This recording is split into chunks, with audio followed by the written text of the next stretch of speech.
Hello, and welcome to this video tutorial on how to create student evidence portfolios using the OWL test management system. First thing you want to do is gain access to the OWL test management system, which I will refer to as outlets from this point on. And the way you access the login page is using the URL that's listed up here. owlts.pps.k12.pa.us/welcome. An easier way to do this is also to use this tiny URL, tinyurl.com/owlts. That will take you to the PPS server for outlets. Do not do a Google search for outlets or for OWL test management system. That will take you to the company page, and which is for employees, and of course you will not be able to log in there. So once again, just use this URL listed here or the tiny URL that I mentioned earlier. Click Login button, and using your PPS credentials, the same username and the same password that you use to access your email, for example, enter those and press Login.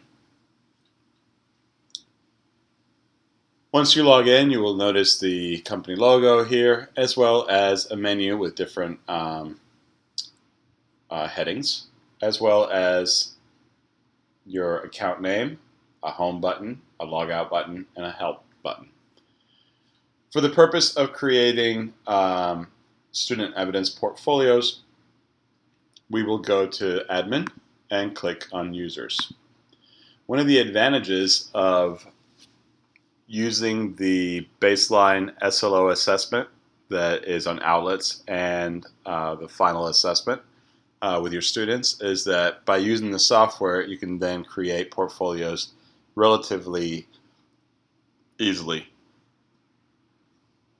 Where if you use some other system, it can be time-consuming and relatively difficult. So once again, I went to Admin and went to Users. That gives me a user list, which should be made up of all the students that you have been assigned this year. So you would see all the students for all the classes that you currently teach. Because I teach at SciTech and we have semester courses due to our block schedule, I can actually see both my first semester as well as my second semester students listed here. Okay. Once you have given the baseline test and the final assessment for your SLO to your students in the class that you selected, you will select the students who make up that class by clicking these little check boxes. If you make a mistake, it's not a problem. You just check it again and it will uncheck. Okay. As I'm doing right here. Okay. Now, for the purposes of this demonstration, I'm only going to pick one student, so let me unclick all of them. There we go. And simply choose, I'm going to choose David for our demonstration. Okay. Once you have selected the students that make up your class, you're going to click the portfolio button right here. Okay. You'll notice this is actually a very fast process. You get a quick check mark here and it says portfolio creation has been scheduled. See portfolios. So that action of clicking the portfolio button sends a command to the server to prepare a portfolio for the students you selected. Okay.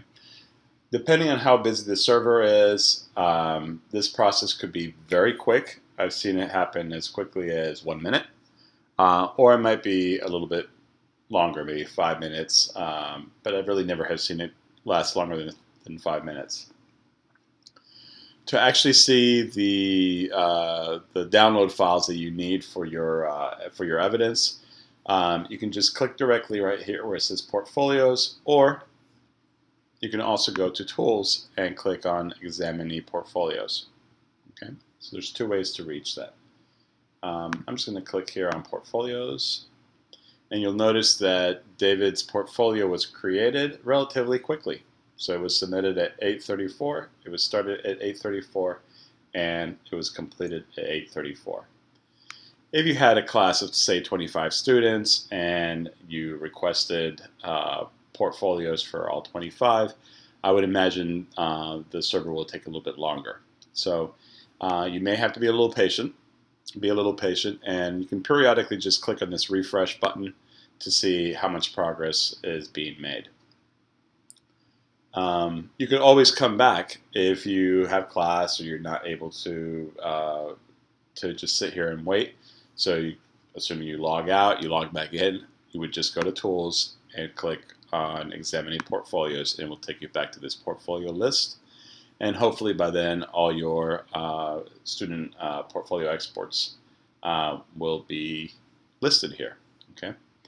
Once all the download files are available, you're going to click on each download file to download its contents. Okay. Now in this case, we have David's portfolio, so I'm going to click on it, and you'll notice that a zip file was downloaded. It's listed right here. All portfolio downloads are zipped, which means that depending on the platform that you use, when you unzip them, it may be an automatic process, or it may be a two-step process that requires you to manually unzip the file. Since I'm using a Mac right here for this demonstration, when I click on it, it automatically unzips. I have an archive utility that unzips that file, and in my Finder, it shows me that the zip file that I had downloaded, this one down here, has been unzipped as a folder now that contains 2 other folders and a file. If you're using a PC and you actually clicked on that downloaded file, you would get the Windows Explorer window, which is very similar to this one. It would show you the zipped file, and then above it, it has a command link, a button you can press that says extract all files, and you want to click on that. And that extraction basically is the unzipping of the zip file. So what's inside this folder? Notice the folder name is super long and rather interesting looking. Okay, doesn't really tell us that it's David, but it is his. And then inside you see 2 other folders named assignment with a 4-digit number. Okay, and then there's this file, index.html. Inside of each of these folders, you'll notice that there are sound files, MP3 files. There are 7 of them, and there's 10 on this one. Okay. These assignment folders you see here are the actual tests or assessments that students were given. Now in this case, these are both, one of them is from last year's SLO for Spanish 1 that I gave to this student. And the other one was actually a final exam that we used for Spanish 2. So that's what came through. If you use the software, if you use outlets for speaking assessments on a regular basis, every single speaking assessment that you create for your students would actually show up as an individual folder named assignment with an assignment number attached to it. Now, if that happens, don't panic. We're only interested in the evidence for the baseline of your SLO and then for the final assessment of your SLO. And that you can find easily. These would be the folders that you would provide as your evidence for each of your students. You don't want to give your administrator a very long list of assignment folders, especially when all but 2 of them pertain to your SLO. So you may have to look carefully and figure out which of these assignment folders are the ones you want. Now, I'll give you a clue here that this assignment number matches the SLO number when your students take it. So every assessment in outlets has a number assigned to it, so this number matches that. Okay. One really nice feature about this portfolio creation process is that there is this index.html file. And what this does, when you double click on it, it will open up in your browser, and you will see that for this student, David, there's a number of audio responses. This will be your evidence. And it not only shows you what the test was, or what the assignment was, but also the test. So let me explain what you can see here. Okay, this was the SLO for Spanish 1, okay, that was given last year to all of my students. Okay, so the name of the test is Baseline SLO, but the assignment was the actual final SLO speaking. So this was what David took in January to show how much he could do at the end of Spanish 1. Okay. There are 7 items because that specific test only had 7 questions. And for each of the items, there is an audio link that if I were to click, would play David's recording. Okay. Additionally, there's also the final exam that we gave for Spanish 2, which was also an oral assessment. Okay. That one had 10 tasks, and once again, the audio is contained there. Okay. Now, I'm not interested in, if this were last year, I would obviously not provide this data to my administrator, since I only want him to hear the SLO data. Okay. So at some point, I gave a baseline test in which David probably didn't say much because it was his first time learning Spanish and he only knew a few words. Okay, so that was his baseline. He was most likely either a no rating or a novice slow. And then based on the evidence that I provided, I would indicate whether he actually made it to novice mid or novice high, depending on the number of words he used. Just so you'll see what an administrator will be able to do when they open this file, they can easily just click on a link. So here's task number 1, which is basically an introduction. And if I click on it, it automatically links it to that file. And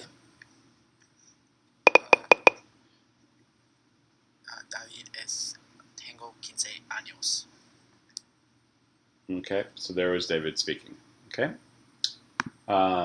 This really makes it easy for your administrators to actually see what students or hear what students can do. Okay, so you have your downloaded portfolio, you have unzipped it, you have the actual assignments that you're going to share with your administrator, and you have this index.html file, which kind of links everything together and makes life easier for you and your administrator. Just a few suggestions that I would make when providing evidence to an administrator.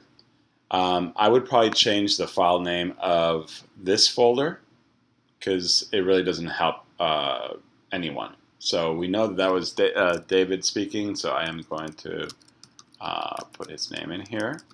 All right. Now I know. Now everyone will know that this is the student's name and that the contents are what he was able to do. Okay. Now, if you had multiple, more than the baseline and the final assessment listed here because you gave other speaking assessments, I would go ahead and delete those once you identify the 2 that you want to keep. Okay, so I would only keep that. This index file you want to keep also because it's going to make just things a little bit easier for your administrator. Once again, if you had multiple assignments that you gave other than the baseline and the final for your SLO, you may want to include a note for your administrator saying you're only interested in assignment so-and-so, and just list the name so that they know which audio files to listen to. Because this list, this index.html file could contain a very large number of assessments depending on how often you use the software. Do not change any of these names, please, and do not change any of the file names. Okay, which, as I said before, can be very lengthy. If you look at the file name, it's extremely long and somewhat esoteric. Do not change those things. They're linked to this index.html file. Once you have renamed your folders and you have a folder for each of the students in your SLO, you can actually just grab this folder and just drag them into a flash drive or whatever it is that you're going to give your administrator as proof of evidence. I'm pretty sure that this also would work with OneDrive, so if you're willing to share files with your administrator through OneDrive, you could actually load all of these files onto your OneDrive, share it with your administrator, and they would have access to that. As I said before, it would be extremely helpful to actually explain in a separate document, maybe a step-by-step process of what the administrator has to do to hear that audio. So you would tell them to, for each student, open up the index file and then give them specifics as to what assignment they should be looking for. Okay, once again, there's only 2 assignments here. Ideally, it's going to be your baseline that you gave at the beginning of the year, and then the final that you gave at the end of the year. Okay, but if there were other assessments in there, then just clarify which 2 assessments they should be listening to. Okay, and I think that's it. If you should have any questions, or if something in this video was not explained clearly enough, feel free to give me a call or send me an email. I guess would be the easiest thing to do. And you can reach me at ohuber1@pghboe.net. If you do want to talk to me, or you do need to talk to me, my phone number is 412-908-1543. But keep in mind that I never answer the phone during the school day, so will only be able to reach you after school hours. So hopefully you found this video useful, and good luck this year, and wishing you the best results on your SLOs. Thank you.